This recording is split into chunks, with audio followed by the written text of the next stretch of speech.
Hey guys, welcome back. Here's another one in the self-defense training systems free videos, sort of like an introduction to the system. Even though I don't know, I've done maybe 20 videos already. Another probably, it's endless the number of the amount of information and videos coming, but this is all basically the tip of the iceberg of what the self-defense system offers. They also offer like products too, such as bulletproof vests, shirts, gear. So there's those two. I'll leave links to the various self-defense training system products below.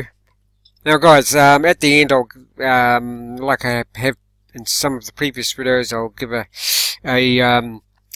what's a fairly simple but very extremely effective health tip to keep you in good health while you're doing all this training and just for general life really. Okay, thanks to all my subscribers too, really appreciate it, and anybody who hasn't subscribed or, maybe wants to, I try to give value in my videos. Okay, some people probably just want the self-defense information, and that's fair enough, but I like to incorporate, mix in various other things that'll keep you healthy, and because you want to be good health while you're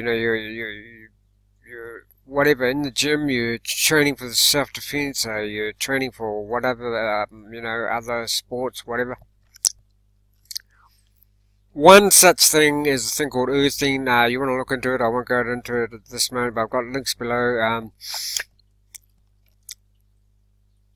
Quick synopsis or quick summary of earthing is the Earth gives off infinite number of electrons. The body is an electromagnetic system. We need electrons, and everyday environment, food, water depletes and destroys a lot of our electrons.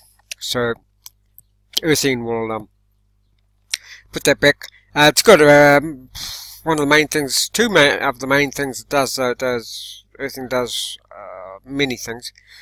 It used to be too that you had to walk on the bare earth, to get bare earth, but now you can get products such as earthing shoes and even earthing sheets, etc. So you can be earthed all night. What will that do? That will bring back into balance, decrease, normalize the stress hormone cortisol, which is a very important hormone that you want normalize, so you're not basically going around anxious and stressed out all the time. Now another thing is Shun Guide. I saw a guy today trying to say that Shun Guide is a scam. I can pretty much vouch that's definitely not. Now if you might say, well, prove that Shun Guide is not a scam. Go and have a look. Various people have, scientists have done scientific studies on it, and it's basically one thing that's all the rage at the moment. Well, two things that I know of that to do with carbon is carbon C60 and Mr. Kish of the Kish Foundation, his GANs, which is basically mostly forms of carbon, different lot is carbon to do with it. Now what the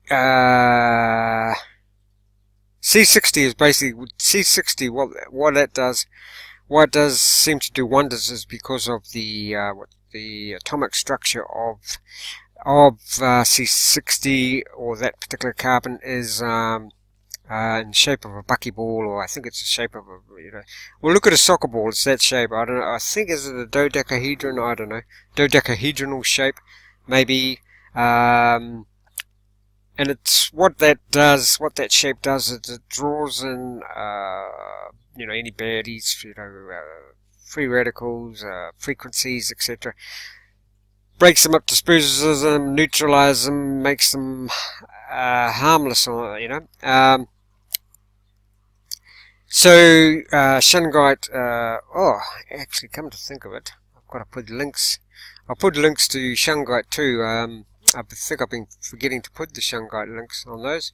So sorry about that, guys, if you think. But I saw a guy today who's, well, some people were trying to say that, shungite is, scam.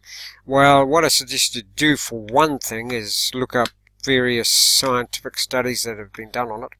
The shape of the atomic structure is what like I said, it's called a buckyball, or fullerenes, after Buckminster Fuller, the scientist who first found the atomic structure, discovered the atomic structure. Now, if you say that shungite is, so apart from the scientists' articles that say it's real, you want to go to look at the articles to do with bees. Bees have been saving, in a lot of countries, especially America, I think, bees are disappearing. The hives are going through a syndrome called collapse. What is it? Colony collapse, or hive collapse syndrome, where the bees don't come back. They don't know why. One guy thought that it might have something to do with the, all the frequencies, Wi-Fi in the air, etc., electromagnetic fields. So he put a couple of shungite rocks near the entrance of the beehives. And now you want to go and have a look at this, because there's not just him, there's, there's quite a few beehive keepers that's saying it's saved their hives. The bees love it. So the bees, the guy that used shungite said that his production, once that shungite was there, has gone up 8-fold, I think.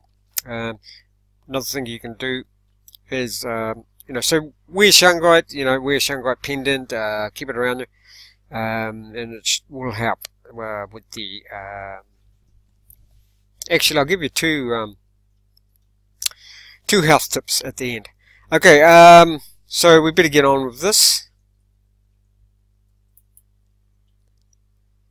Now, the difference between circulatory versus respiratory strangles with Damien Ross. Most of what you learn in MMA and sport are circulatory strangles, because they're kinder and gentler on your training partner. So obviously you can't go full on and strangle your partner. The reason respiratory strangles aren't used is because they cause extreme pain. I would say because they're real. Where your partner will tap. This is because you're crushing the windpipe. Obviously you do the real thing in MMA, because you'll, could crush the windpipe or whatever, knock them out, collar them. Most people interpret this as an incorrect choke, because they don't know that you must train past the tap. Because, people will usually get their elbow around and think that the elbow is going to choke them. It's not actually the elbow that you use. To unlock the respiratory choke's true potential power. So let's have a look at this.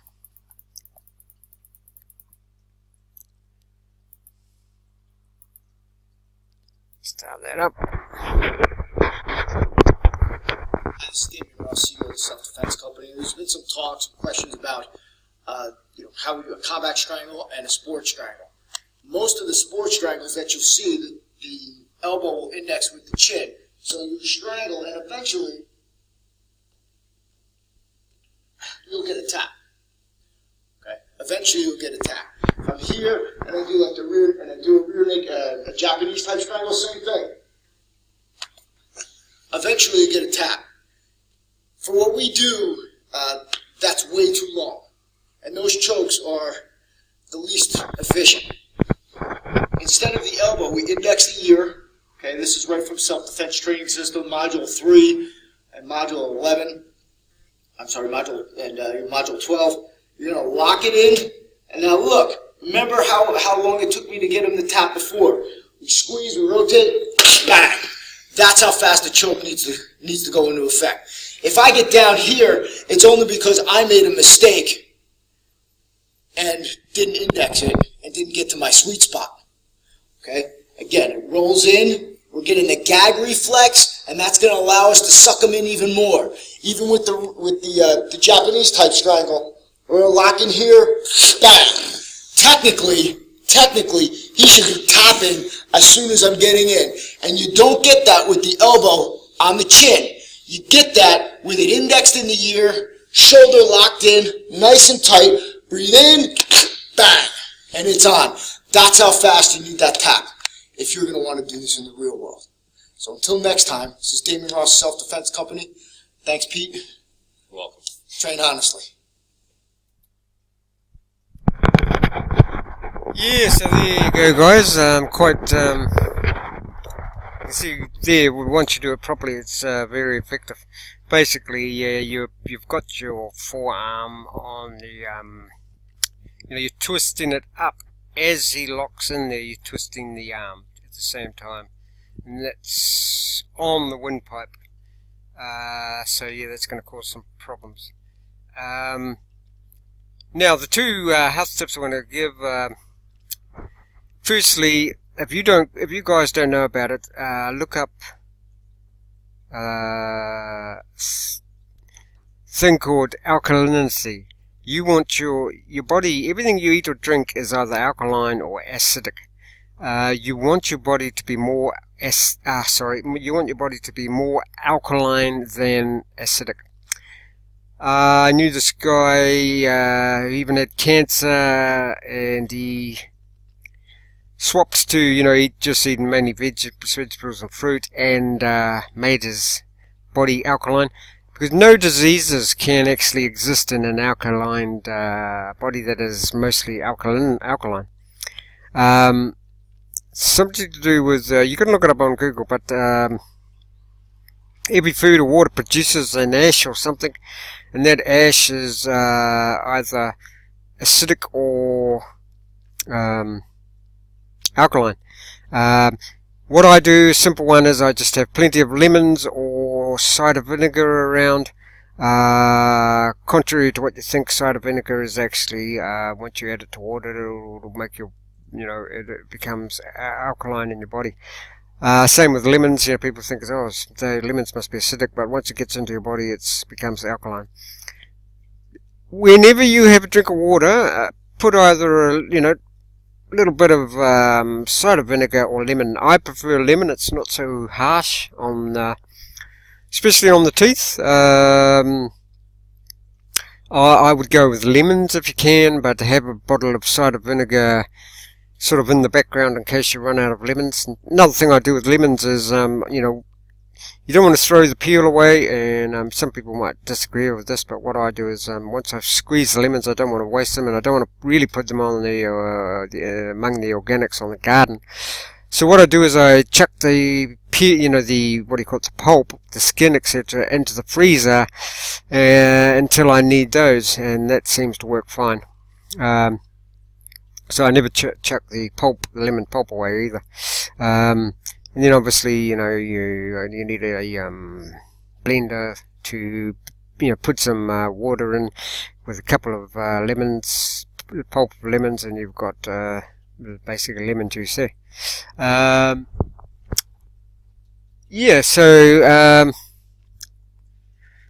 now I've got another idea too. Now that we're talking about that, I'll give my next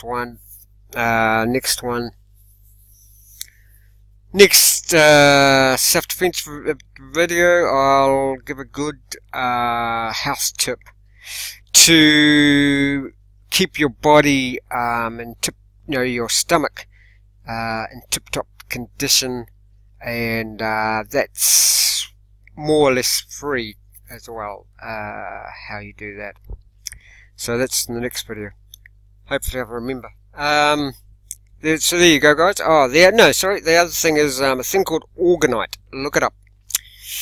The powers that be, that's another thing, guys. Also what they know, what's known as a truther.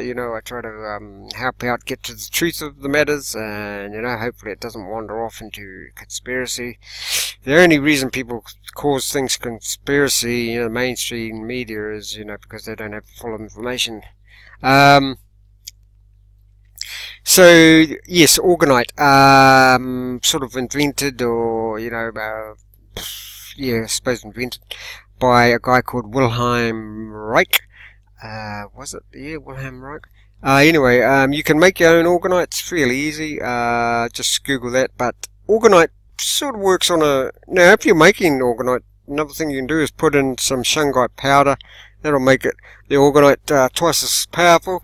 And I suspect, excuse me, quite late here. I suspect if you put the shungite powder in, mix it in with the orgonite mix, it's going to be make it have a wider range and more powerful. So there you go, guys. Orgonite, look it up, Wilhelm Reich. Orgonite basically does a similar thing. It sort of disperses. I don't think the orgonite actually neutralizes. I might be wrong. The electromagnetic frequencies. It sort of just disperses them and sort of dilutes them and not makes them so strong. But I might be wrong about that. All I know is that orgonite has been around for a long time and people swear by it. I've made orgonite, and I've got it all around my house, and along with shungite. I've made some and sold it to people online, and these are very super sensitive people who can feel the Wi-Fi, and I've got the feedback saying it definitely helps. So there you go.